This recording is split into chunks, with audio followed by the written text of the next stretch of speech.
नमस्कार, आप देख रहे हैं जोहार झारखंड। मैं हूं आपके साथ विभा उपाध्याय। बुलेटिन की शुरुआत इस वक्त बड़ी खबर के साथ। झारखंड में ताजा सियासी हलचल के बीच राज्यपाल सीपी राधाकृष्णन ने बिगड़ते लॉ एंड ऑर्डर पर चिंता जाहिर की है। रांची में उन्होंने कहा कि जो गलत करेगा उसे उसकी सजा जरूर मिलेगी, पर फिलहाल उनका फोकस सिर्फ कानून व्यवस्था पर है, जो बेहद चिंताजनक है। These all are on the cards, but nothing has concretely developed. But I was repeatedly telling you one thing. Those who have done something wrong, they have to face the consequences. Is Raj Bhavan keeping watch on all developments? Raj Bhavan is keeping watch only on one thing, the law and order situation of the state. But unfortunately, it is getting deteriorated. That is painful.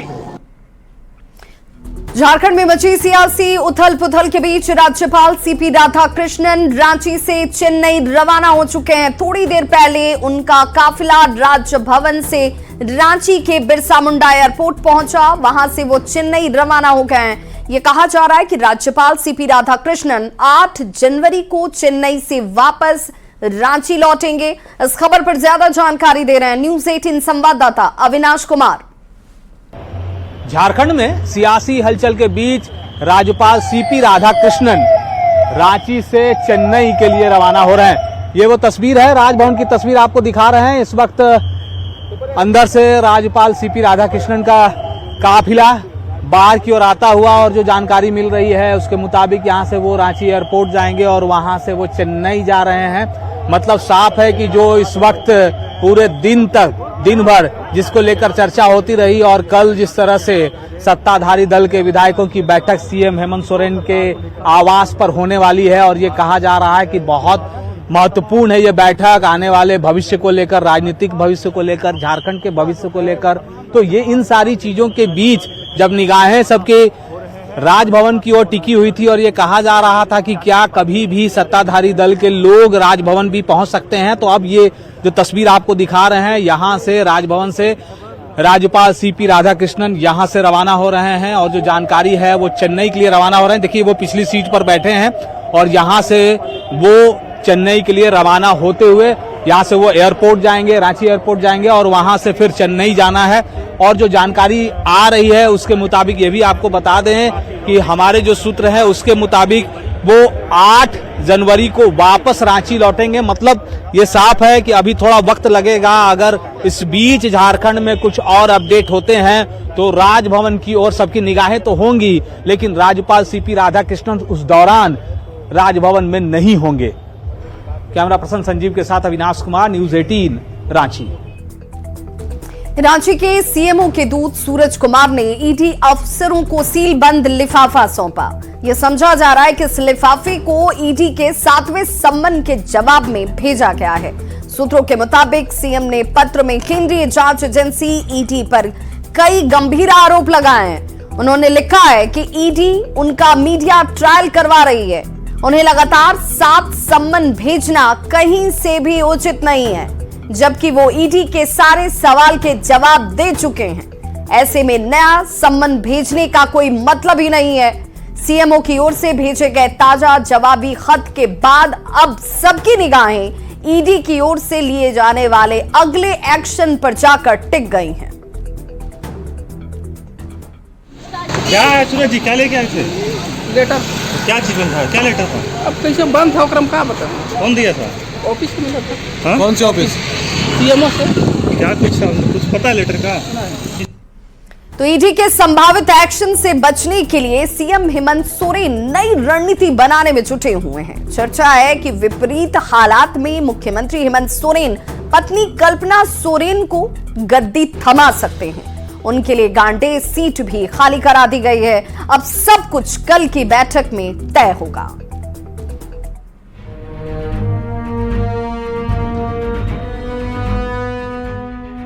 नए साल में झारखंड में सियासी उबाल, ED का time out, लिफाफे में क्या, प्लान के पर पेज, अगला दांव क्या, खुलेगा लिफाफा, मचेगी खलबली। 1 जनवरी को गांडेय सीट से जेएमएम विधायक सरफराज अहमद इस्तीफा देते हैं और अगले ही दिन रांची के सीएम आवास पर हलचल तेज होने लगी। पहले मुख्यमंत्री ने लगातार कानूनी सलाह लेनी शुरू की। खुद प्रदेश के महाधिवक्ता सीएम आवास में काफी देर मंत्रणा करते हैं। फिर मुख्यमंत्री हेमंत सोरेन अपने पिता और जेएमएम प्रमुख शिबू सोरेन से मिलने के लिए पहुंचते हैं। बुधवार यानी कि 3 जनवरी को रांची में सीएम आवास पर गठबंधन दलों की बैठक भी बुलाई गई है, जिसमें जेएमएम, आरजेडी और कांग्रेस के साथ ही माले के विधायक भी शामिल होंगे। मतलब कोई बड़ा निर्णय लेने की पूरी तैयारी सीएम हेमंत सोरेन की ओर से कर ली गई है। सीएम आवास पर तमाम बड़े नेताओं के साथ बैठकों का सिलसिला ये बता रहा है कि झारखंड की सियासत में तो कुछ बड़ा होने वाला है, क्योंकि हेमंत सोरेन प्लान बी की तैयारी में जुटे हैं। इधर हेमंत सोरेन की पत्नी कल्पना सोरेन को लेकर भी चर्चाएं तेज हो गई हैं। कयास लगाया जा रहा है कि कल्पना सोरेन झारखंड की मुख्यमंत्री बन सकती हैं, लेकिन इसमें भी कई पेच हैं। कल्पना सोरेन सीएम हेमंत सोरेन की पत्नी हैं। ओडिशा के मयूरभंज की रहने वाली हैं। ग्रेजुएशन तक पढ़ाई की है। फिलहाल राजनीति में सक्रिय नहीं है। महिलाओं से जुड़े सामाजिक कार्यक्रम में वो हिस्सा लेती हैं। चर्चा तेज है कि विपरीत परिस्थिति आने पर हेमंत सोरेन सत्ता की कुर्सी अपनी पत्नी कल्पना सोरेन को सौंप सकते हैं। राजनीति के जानकार 5 जनवरी तक प्रदेश की सियासत में बड़े बदलाव का दावा भी कर रहे हैं। हालांकि सत्तारूढ़ झामुमो इस मामले में खुलकर कुछ भी कहने से बच रहा है। झारखंड के सियासी बवाल पर कुछ सवाल जरूर उठ रहे हैं। सवाल ये कि क्या सीएम पद छोड़ेंगे हेमंत सोरेन? क्या सीएम को गिरफ्तार कर लेगी ईडी? क्या कल्पना सोरेन बनेंगी झारखंड की सीएम? क्या गांडेय सीट से लड़ेंगी कल्पना? Bureau report, news 18। तो रांची के सीएम आवास में कल सत्ता पक्ष के विधायक दल की एक बड़ी और महत्वपूर्ण बैठक बुलाई गई है, जिसमें ताजा राजनीतिक हालात पर चर्चा की जाएगी। साथ ही किसी बड़े फैसले पर मोहर भी लग सकती है। हालांकि सत्ता पक्ष के विधायकों ने फिलहाल इस पर कुछ भी बोलने से इनकार कर दिया है। मंत्री का जो कार्यक्रम था 29 दिसंबर को उसका समापन हुआ और उसके बाद में फिर हम आगे किस तरह से सरकार के कार्यक्रमों को लेकर के आगे बढ़े, लोगों की अपेक्षा को कैसे पूरा करें, इन सारे विषयों पर चर्चा होगी। और जो वर्तमान राजनीतिक परिस्थिति है उस परिस्थिति पे भी चर्चा होगी। और जब चर्चा होगी तो बहुत सी बातें सामने आती है। जब बातें सामने आएगी उस पे जो निर्णय होगा उस निर्णय से आप लोगों को हम लोग अवगत करा देंगे। आ रही है इस पे क्या फलाफल है, क्या आगे क्या होना है, इस पे हम लोग का जो रणनीति होगा वो हम लोग कल तय करेंगे। कल हम सब विधायक और पूरे सरकार के जितने भी सहयोगी दल की जो बैठक होने वाली है, विधायक दल की बैठक, उसमें हमारी रणनीति तय होगी और जो भी रणनीति होगी वो सरकार के हित में होगी, राज्य के हित में लिया जाएगा। और उसके बाद जो अधिकृत रूप से जिस तरह से आप लोगों के बीच में निर्णय जो होगा हमारा वो आएगा। 3 बजे हमारी बैठक होगी, वहाँ जाएंगे तब नहीं सुनेंगे कि क्या बात है। अभी से हम क्या अपनी बात बताएं? आपस में बातचीत भी हुई जिस तरह कहीं नहीं, अभी तो डायरेक्ट क्षेत्र से आया हूँ यहाँ। उसके बाद जाएंगे फिर हम लोग। कल 10 बजे हम लोगों को बैठक है प्रभारी जी के साथ। उसके बाद में 3 बजे बैठक होगी। मन में कोई सवाल होगा जो प्रभारी जी से करेंगे? अभी तो कुछ नहीं कर सकते हैं हम लोग। हमारा नेता हेमंत सोरेन जी है। अखबार पर खाली पढ़कर कम नहीं बोलेंगे। विधायक दल के बैठक में किन बातों पर चर्चा? अब जाएंगे तो एजेंडा तो मिला नहीं है, कल जाएंगे तो बात होगी।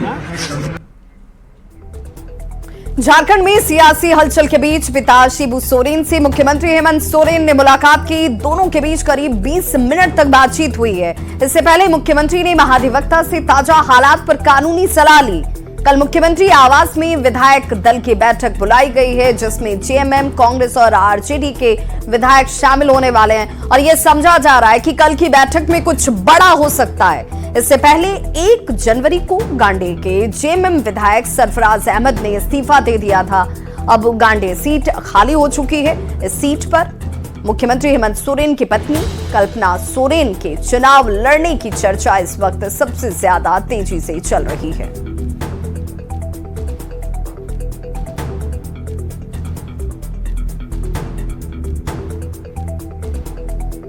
तो झारखंड की सियासत में इस वक्त बड़ा फेरबदल क्या होने वाला है, इसे लेकर सवाल सभी के जहन में, लेकिन जवाब के लिए अभी थोड़ा इंतजार करना होगा। झारखंड की सियासत में एक बार फिर से कल्पना सोरेन की अगर बात करें तो उनके नाम की चर्चा जोर शोर से हो रही है।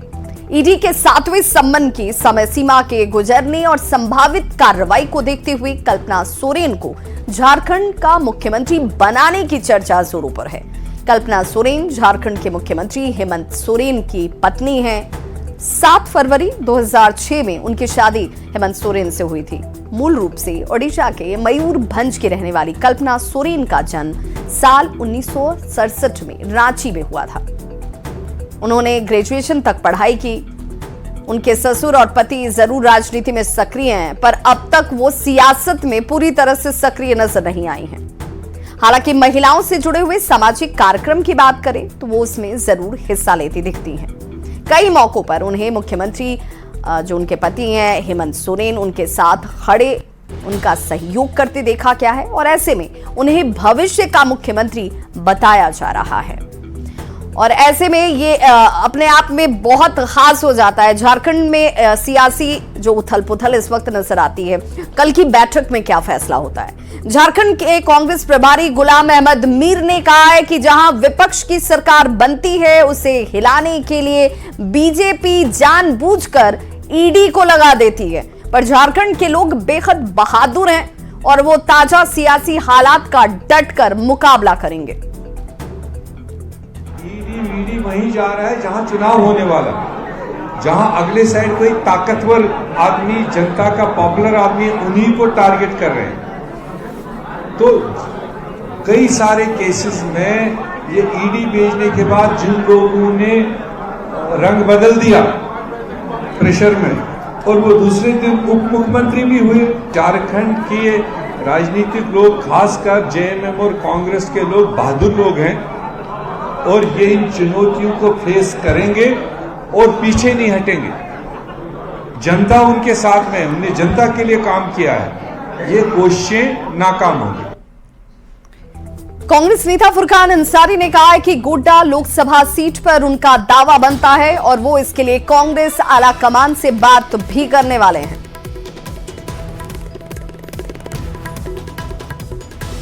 तो गोड्डा सीट पर फुरकान अंसारी दावा कर रहे हैं और वो कह रहे हैं कि पार्टी आला कमान से इससे लेकर बातचीत भी वो जरूर करते हुए नजर आएंगे। उन्होंने क्या कुछ कहा है, जरा वो भी सुन लेते हैं। कि झारखंड में हम कितना सीट जीतेंगे, इसकी तैयारी हमारी होगी। आपकी तैयारी क्या? वही झारखंड में सारा सीट जीतें कैसे, उसकी तैयारी होगी। आपकी वाली सीट की क्या कहानी है? उसमें भी हमारा दावा है, बनेगा तो बनेगा, नहीं बनेगा तो भी। गोड्डा लोकसभा का सीट आपका होगा या फिर? बनता है, दिन मिलना चाहिए। तो अपनी बात को रखेंगे? रखेंगे जरूर, वो भी रखेंगे। वहाँ यहाँ क्या रखेंगे आला कमान वहाँ दिल्ली में। यहाँ नहीं रखेंगे, इनसे बात नहीं करेंगे। इनसे क्या बात करेंगे, दिल्ली में रखेंगे। कांग्रेस विधायक अंबा प्रसाद ने कहा है कि हर पिता अपने बच्चे को ऊंचे पायदान पर देखना चाहता है, पर ताजा सियासी हालात से इसका कोई लेना देना नहीं है। अंबा प्रसाद के पिता योगेंद्र साव ने पिछले दिनों कहा था कि उनकी कामना है कि उनकी बेटी मुख्यमंत्री बने। मांगे हैं कि राज्य का भला हो और जो हमारे बच्चों का कामना है उसको पूरा करने के लिए हम लोग आए हैं पूरा परिवार के साथ, और सुख समृद्धि और उन्नति के लिए हम लोग यहाँ मांग करने के लिए बाबा से आए हैं और हमारे बच्चों का भी भविष्य, उज्जवल भविष्य हो, आगे बढ़े। यही परिवार में मांगे हैं बाबा से, और बाबा की कामना लिंग बाबा है, स्पर्श पूजा किए हैं। निश्चित रूप से जो काम 2023 में नहीं हो सका वो 2024 में होगा।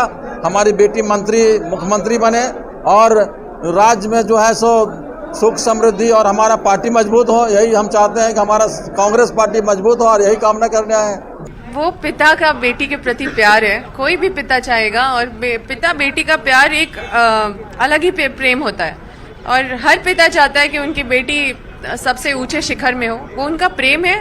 इस घटना से कोई रिश्ता नहीं है। झारखंड का उत्पाद विभाग शराब से रेवेन्यू को लेकर अक्सर चर्चा में रहता है। ये विभाग मंत्री बेबी देवी के जिम्मे है। उत्पाद विभाग में मंत्री बेबी देवी के चैम्बर की साफ सफाई भी हर रोज होती है, पर मंत्री खुद कभी अपने चैम्बर में नहीं आते हैं। विभाग के आदेशपाल कहते हैं कि 4 जुलाई 2023 को मंत्री पद संभालने के बाद मंत्री बेबी देवी सिर्फ एक बार ही यहां दफ्तर पहुंची हैं, जबकि उनकी अनुपस्थिति में उनके बेटे राजू विभागीय मीटिंग में जरूर शामिल होते हैं। इस खबर पर ज्यादा जानकारी दे रहे हैं न्यूज़ 18 संवाददाता संजय सिन्हा। झारखंड में उत्पाद विभाग शराब से रेवेन्यू को लेकर मार्च में जो तय लक्ष्य है उसे हासिल करने का दावा कर रहा है, लेकिन विभाग के जो मंत्री हैं वो कार्यालय कितना आते हैं, हम आपको उसकी एक तस्वीर दिखाते हैं। ये जो कमरा है उत्पाद विभाग में वो मंत्री बेबी देवी का है, लेकिन बेबी देवी 4 जुलाई 2023 को उन्हें मंत्री पद मिला था, उन्होंने कार्यभार संभाला था, लेकिन उसके बाद से आज तक वो कार्यालय अपनी आई हैं नहीं आई हैं, लेकिन कुर्सियां जो है आज भी उनका इंतजार कर रही हैं। आप यहीं काम करते हैं? जी जी। तो मंत्री जी कभी कार्यभार संभालने के बाद क्या कार्यालय आई? एक बार आई थी। एक बार? जी। कब आई थी? तारीख याद है? तारीख नहीं याद। तारीख याद नहीं। अच्छा, आमतौर पर आप तो हर दिन यहाँ आते हैं? जी जी। तो हर दिन आप तैयारी करते हैं, इंतजार करते हैं कि मंत्री जी आएंगे? जी जी जी। इंतजार करते हैं। कब से कब तक आप रहते हैं कार्यालय में? 10 बजे से 6 बजे तक। 6 बजे तक। जी। तो कभी आपको ऐसा लगा कि मंत्री जी की तरफ से कोई सूचना आई हो कि मंत्री जी आज कार्यालय पहुंचने वाली हैं, ऐसी कोई जानकारी आपको दी गई? सूचना आता है। सूचना आता है। हाँ। उनकी ओर से कोई आता है? उनकी ओर से राजू सर आते हैं। ये राजू सर कौन है? उनके लड़के हुए। उनके लड़के वो आते हैं? सर आते हैं। वो आते हैं। तो आकर क्या कुछ आप लोग को कुछ जानकारी देते हैं या कुछ आप लोग को निर्देश देते हैं? राजू सर आकर क्या बताते हैं आप लोगों को? साहब लोग साथ बैठते हैं। सब लोग साथ बैठते हैं। लोग। तो आपने कभी उनको बैठे हुए देखा है साहब लोगों के साथ? तो मीटिंग उटिंग बैठता है ना, तो वही बैठते हैं। तो मंत्री के बेटे साहब लोग के साथ मीटिंग में बैठते हैं? जी। आपने देखा है? जी। आप यहाँ किस पद पर हैं? आदेशपाल। आदेशपाल में आप देख सकते हैं कि बोर्ड लगा हुआ है, बेबी देवी मंत्री उत्पाद एवं मद्य निषेध विभाग झारखंड सरकार। लेकिन जैसा कि कर्मी बता रहे हैं कि पद संभालने के बाद मंत्री एक बार आई हैं, लेकिन ये भी बताया जा रहा है कि मंत्री के बेटे राजू सर आते हैं। जो राजू सर हमेशा आते हैं, देखिए बता रहे राजू सर हमेशा आते हैं, और जो काम काज होता है, जो मीटिंग होता है उसमें राजू सर बैठते हैं। जी जी, सबको आता है। पीए साहब सबको आते हैं।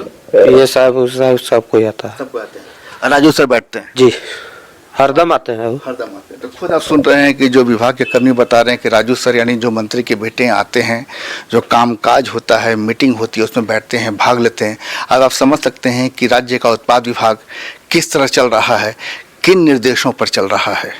संजय कुमार सिन्हा, न्यूज़ 18 रांची। तो उत्पाद विभाग के दफ्तर में मंत्री बेबी देवी की मौजूदगी और उनके बदले मंत्री के बेटे राजू महतो के मीटिंग में हिस्सा लेने, तो बेबी देवी की गैर मौजूदगी और उनके बदले उनके बेटे जो हैं राजू महतो, वो मीटिंग में हिस्सा लेते हैं।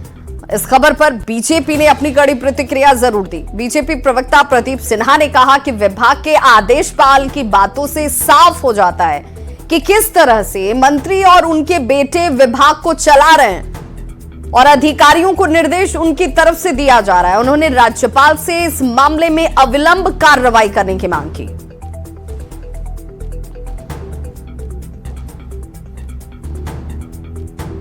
तो प्रश्न उठता ही है, साथ साथ निश्चित रूप से राज्य की जनता को यह देखना चाहिए कि मां बेटे मिलकर किस तरह से विभाग को संचालित करने की कोशिश कर रहे हैं। आखिर बेटा किस हैसियत से विभाग के अधिकारियों को निर्देश देता है और अधिकारी उस निर्देश का पालन किस हैसियत से कर रहे हैं। तो कहीं ना कहीं राज्य के मुखिया को भी यह देखने की आवश्यकता है कि जिस जगन्नाथ महतो की पत्नी को शपथ ग्रहण कराकर मंत्री पद दिया गया, अगर वो विभागीय कामों में इस तरह से लापरवाही बरत रही है, उनकी रुचि नहीं है, तो अविलंब बर्खास्त कर देना चाहिए। राज्यपाल महोदय से भी अनुरोध है कि वो इस मामले को देखें, संज्ञान में लें और तत्काल जो उचित कार्रवाई हो सकती है इस पर ध्यान देने की आवश्यकता है, कार्रवाई किए जाने की भी जरूरत है। रांची के बिरसा मुंडा सेंट्रल जेल के जेलर प्रमोद कुमार से ईडी दफ्तर में पूछताछ हो रही है और पूछताछ के लिए जेलर प्रमोद अपने साथ ईडी दफ्तर एक फाइल लेकर भी आए हैं। बता दें कि ईडी ने बिरसा मुंडा सेंट्रल जेल के जेलर प्रमोद कुमार को शराब घोटाले में जेल में बंद योगेंद्र तिवारी के नाम से एक अखबार के संपादक को फोन पर धमकाने के मामले में सम्मन भेजा था। उन्हें 2 जनवरी को रांची स्थित क्षेत्रीय कार्यालय में हाजिर होने को कहा गया था। साथ ही निर्देश भी दिया गया कि मनी लॉन्ड्रिंग के आरोपी योगेंद्र तिवारी के सेल का सीसीटीवी फुटेज और फोन कॉल से संबंधित ब्यौरा भी साथ लेकर आए।